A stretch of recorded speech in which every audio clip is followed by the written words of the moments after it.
님께서 여러분과 함께 마테오가 전한 거룩한 복음입니다. 그 무렵 세례자 요한이 나타나 유다 광야에서 이렇게 선포하였다. 회개하여라, 하늘나라가 가까이 왔다. 요한은 이사야 예언자가 말한 바로 그 사람이다. 이사야는 이렇게 말하였다. 광야에서 외치는 이의 소리, 너희는 주님의 길을 마련하여라. 그분의 길을 곱게 내어라. 요한은 낙타털로 된 옷을 입고 허리에 가죽띠를 둘렀다. 그의 음식은 메뚜기와 들꿀이었다. 그때 예루살렘과 온 유다와 요르단 부근 지방의 모든 사람이 그에게 나아가 자기 죄를 고백하며 요르단강에서 그에게 세례를 받았다. 그러나 요한은 많은 바리사이와 사두가이가 자기에게 세례를 받으러 오는 것을 보고 그들에게 말하였다. 독사의 자식들아, 다가오는 진노를 피하라고 누가 너희에게 일러주더냐. 회개에 합당한 열매를 맺어라. 그리고 우리는 아브라함을 조상으로 모시고 있다고 말할 생각일랑 하지 마라. 내가 너희에게 말하는데 하나님께서는 이 돌들로도 아브라함의 자녀들을 만드실 수 있다. 도끼가 이미 나무 뿌리에 닿아 있다. 좋은 열매를 맺지 않는 나무는 모두 찍혀져 불 속에 던져진다. 나는 너희를 회개시키려고 물로 세례를 준다. 그러나 내 뒤에 오시는 분은 나보다 더 큰 능력을 지니신 분이시다. 나는 그분의 신발을 들고 다닐 자격조차 없다. 그분께서는 너희에게 성령과 불로 세례를 주실 것이다. 또 손에 키를 드시고 당신의 타작마당을 깨끗이 하시어 알곡은 곡간에 모아들이시고 쭉정이는 꺼지지 않는 불에 태워버리실 것이다. 주님의 말씀입니다.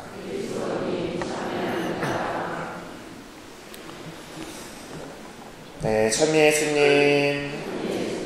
네, 우리 길동성당 교회 여러분, 한 주일 동안 안녕히 잘 지내셨나요? 네, 오늘이 무슨 주일이죠? 네, 대림 2주일이죠. 그리고 또 무슨 주일인가요? 네, 인권주일입니다. 우리 오늘 복음에서 이 세례자 요한의 하늘나라가 가까이 왔다, 회개하여라 라는 복음 말씀을 들었습니다. 여러분들 요즘 팡홍성사 보시는 분들 많이 계시죠? 자, 아까도 성전 딱 들어왔는데 뭐 벌써 줄이 막 이렇게 막 서 계시더라고요. 그래서 깜짝 놀랐어요.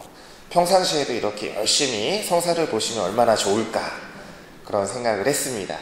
그런데 이렇게 고해성사 하시는 분들 보니까 제가 예전에 제가 어렸을 때 첫엉성취하면서 첫 고해했을 때가 생각이 나더라고요. 여러분들 첫 고해했을 때 기억나세요? 별로 안 나세요?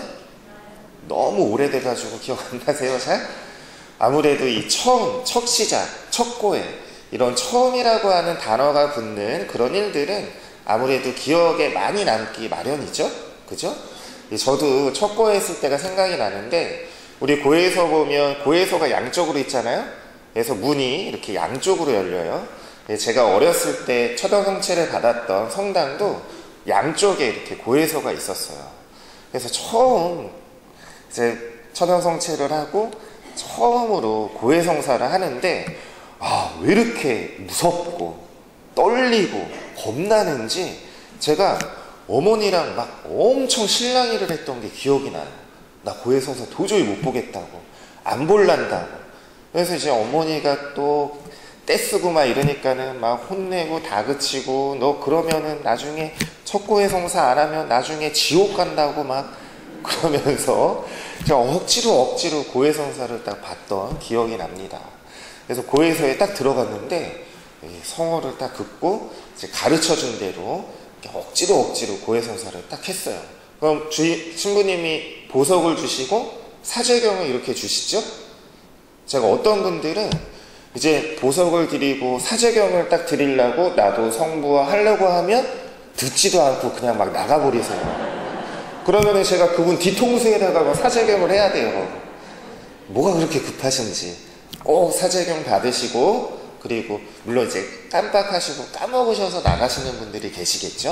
네, 그러지 마시고 꼭 사제경까지 다 받으시고 아멘 하느님 감사합니다 이렇게 하시고 고해소에 나오시는 거예요. 아셨죠?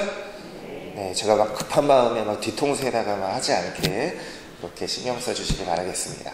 아무튼 그렇게 고해를 다 바치고 이제 신부님이 사제경까지 딱 주고 이제 아멘 감사합니다. 그리고 문이 닫혔어요. 그 다음에 어떻게 해야 되지? 모르겠는 거예요. 그래서 그냥 그대로 가만히 있었어요. 그랬더니 조금 있다가 문이 또 열리더라고요. 그리고 또 다시 성부와 성자 성령의 이름으로 하고 또 고해를 또 했어요. 그리고 사제경까지 받고 아멘 하고 문이 닫혔어요. 아니 왜 나가라는 말을 안 하시지?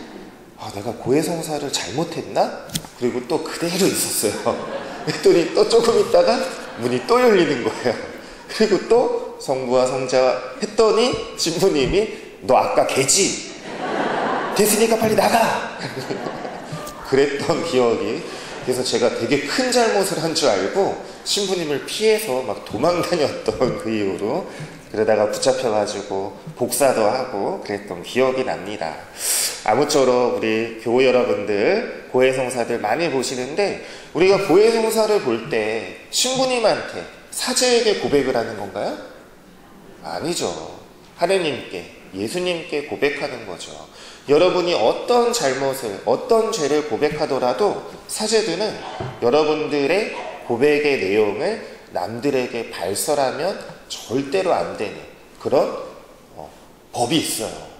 만약에 제가 여러분들이 고백한 걸 남들한테 막 얘기하고 우리 교우 중에 이런 죄를 지은 사람이 있어. 그렇게 발설하면 어떻게 될까요? 네? 아무 일도 안 일어날까요? 그러는 순간에 사제복을 벗어야 돼요. 네. 그래서 절대로 여러분들의 고해에 대한 내용은 남들에게 절대로 얘기하지 않습니다. 그러니까 여러분들이 괜히 신부님이 내가 고백한 걸 알아들으시고 내 목소리를 그러신 분들 많으시죠? 네. 그래가지고 고해성사를 다른 성당에서 볼까? 다른 신부님한테 볼까? 그런 생각을 가지실 수도 있어요. 그러나 저희 신부들은 절대로 어느 누구에게도 여러분들이 고백한 것을 어느 누구에게도 얘기하지 않기 때문에 걱정하지 마시고, 그리고 다른 무엇보다 하느님께서 예수님께서 우리를 용서해 주시고 그 죄를 온전히 당신께서 다 들어주시고 다 이해해 주시고 다 사해 주신다는 그런 마음으로 고해성사를 잘 바치시길 바라겠습니다. 아셨죠 여러분? 네, 대림시기가 되면 많은 신자분들이 이번 대림시기에는 내가 예수님을 기쁘게 맞이하기 위해서 이런 것들을 한번 실천해 봐야겠다 라는 마음으로 대림시기를 보내시는 분들이 많이 계시죠? 왜 반응이 없으세요? 아무런 계획 없이 그냥 지내시고 있는 거 아니시겠죠? 걱정스러운데요 이거? 뭐 그런 거 있잖아요. 내가 이번 대림시기에는 새벽 미사를 한번 열심히 나가봐야겠다. 이번 대림시기에는 내가 좀 평상시에 기도를 못했는데 묵주기도를 좀 열심히 한번 해봐야겠다. 하루에 5단씩 꼬박꼬박 해봐야겠다. 내지는 내가 이 대림시기에는 너무 남편이나 자식들한테 너무 잔소리가 심했던 것 같아. 그래서 좀 잔소리를 하지 말아야겠다. 내지는 우리 형제님들 같은 경우에는 이번 대림시기에는 술을 좀 끊어보든가 담배를 끊던가 한번 내 나름대로 그런 실천을 해봐야겠다. 이런 것도 계획하시잖아요. 그죠? 네라고 좀 대답해 보세요. 네. 그런 것들을 나름대로 계획을 한단 말이죠. 제가 예전에 주일학교 교사하면서 신부님 저는 이번 대림시기에는 담배를 한번 끊어보겠습니다. 그랬더니 신부님이 그러시더라고요. 윤사가 담배를 끊지 말고 제발 죄를 끊어. 그런 이야기를 하시더라고요. 아무튼 근데 자칫하면 우리가 그런 나름대로의 계획들이 우리의 신앙을 우리의 이 대림 시기를 기쁘게 또 뜻깊게 의미 있게 보내는 이 대림 시기를 이 대림 시기의 신앙생활을 내 스스로 속박할 수가 있다는 거죠. 그러니까 이런 거예요. 대림 시기니까 이제 곧 있으면 예수님께서 오시니까 대림 시기는 죄를 용서를 받고 예수님을 기다리는 그런 시기이니까 내가 못도하지 말고 하지 말아야지 이런 생각들에 내 자신을 어떻게 해요? 속박하거나 억압할 수 있다는 것이죠. 이해가 가세요, 여러분? 네. 여러분들 한번 생각을 해보세요. 내가 자녀였을 때, 그리고 내가 부모로서 자식을 키울 때, 떼끼 이 녀석, 이거 하면 안 돼, 이거 하지 마, 계속 하지 마 그러면 자녀가 어떨까요? 힘들겠죠.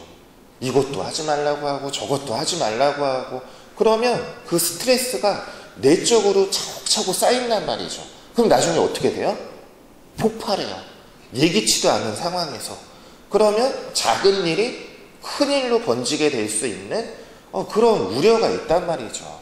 여러분들도 그렇잖아요. 직장 생활을 하시거나 아니면 남편이나 아내가 당신 이거 하지 마, 늦게 들어오지 마, 반찬 투정하지 마, 계속 막 하지 마 그러면 부부 생활이 온전하게 잘 유지가 될 수 있을까요?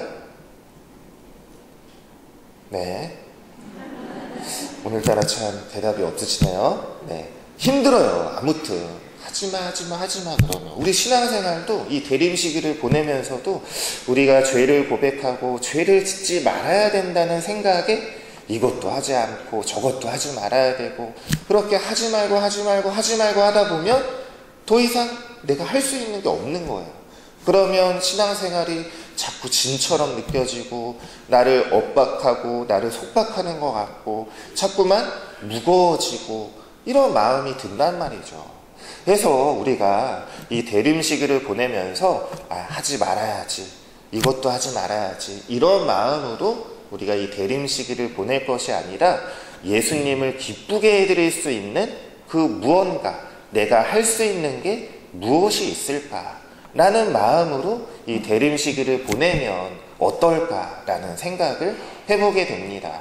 여러분들 10계명 있죠? 10계명. 10계명이 왜 10계명이에요? 계명이 10개니까 10계명이죠. 왜 이렇게 곰곰이 생각하시는지. 근데 이 10계명을 딱 한 줄로 예수님께서 요약해 주셨죠. 어떻게 요약해 주셨어요? 한 분이신 하느님을 오늘 대답 안 하시기로 작정들 다 하고 오신 거 아니세요? 한 분이신 하느님을 사랑하고 내 이웃을 내 자신처럼 사랑하여라. 하느님을 사랑하고 이웃을 사랑하여라 라고 말씀하셨죠. 예수님께서 죄 짓지 말고 착한 일만 하고 그렇게 말씀하신 것이 아니라 사랑하라고 말씀하셨어요. 그러면은 우리가 이 대림 시기를 보내면서 뭘 해야 될까요? 사랑하는 일에, 내가 무엇을 할 수 있는 것에 마음을 쏟아야 한다는 것이죠.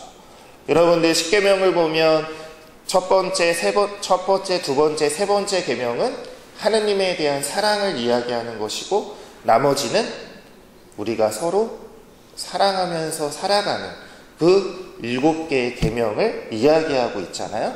그래서 우리가 다른 것이 아니라 정말 내가 사랑하는 사람을 위해서, 내 주변에 있는 사람을 위해서 내가 무엇을 어떻게 해줌으로 인해서 그 사람이 기뻐할 수 있고 또 그 모습을 보는 하느님께서, 예수님께서 기뻐하실 수 있을까 라는 것들을 우리가 실천함으로 인해서 우리가 죄를 짓지 않는 그런 대림 시기가 아니라 그런 나눔과 사랑과 실천들을 통해서 내가 누군가를 기쁘게 할 수 있는 일들을 통해서 예수님께서 얼마나 우리를 깊이 사랑하고 계시는지를 우리가 느끼고 발견하고 감사하는 그런 대림 시기를 보내야겠다라는 말씀을 드리고 싶은 것입니다.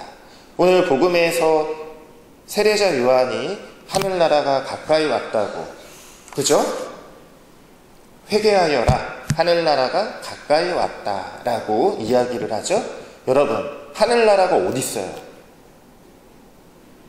눈에 보이는 곳에 있어요?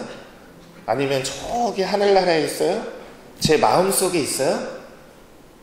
지금 여러분들이 살아가는 이 순간순간들이 하느님 나라예요. 하늘나라예요.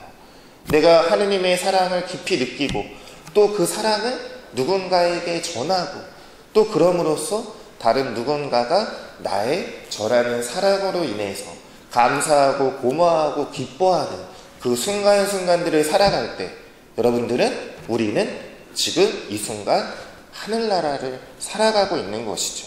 그렇죠? 여러분 지금 그렇게 살아가고 계시죠? 그렇게 살아가기 위해서 지금 이 자리에 앉아 계시는 거죠? 그래서 미사도 드리고 성체도 모시고 또 감사하는 마음으로 나가서 우리 이웃에게 내 주변에 있는 사람들에게 그런 예수님의 곱디고 사랑의 마음을 전하고 싶어서 지금 이렇게 앉아 계시는 거죠? 네, 목소리가 점점 작아지는 것 같은데 네, 그렇습니다. 그래서 오늘 회개하고 또 하늘나라가 가까이 왔다는 그 말씀을 지금 내가 내 마음 안에 지금 살아가는 이 순간순간들에 깊이 느낄 수 있도록 우리가 좀 더 내 마음속에 있는 그런 마음들을 서로 나누고 또 아까워하는 마음보다는 기뻐하는 마음으로 함께 할 수 있는 그런 계림식이 보내시고 또 예수님의 성탄을 그만큼 기쁘게 맞이하실 수 있으면 좋겠습니다. 오늘은 또 인권주의이기도 하죠. 그래서 정말 우리 주변에 보면 참 어렵게 지내시는 분들이 많아요. 그래서 그런 우리의 하느님의 모상으로서 주님께서 우리에게 나누어 주신 그런 우리 각자의 존엄성들, 예수님께서 이렇게 말씀하셨잖아요. 남이 나에게 해주기를 바라는 것처럼 너도 남에게 해주어라 라는 말씀을 우리가 또 이 인권주의를 맞이해서 내가 소중하면 다른 사람도 당연히 소중한 것이죠.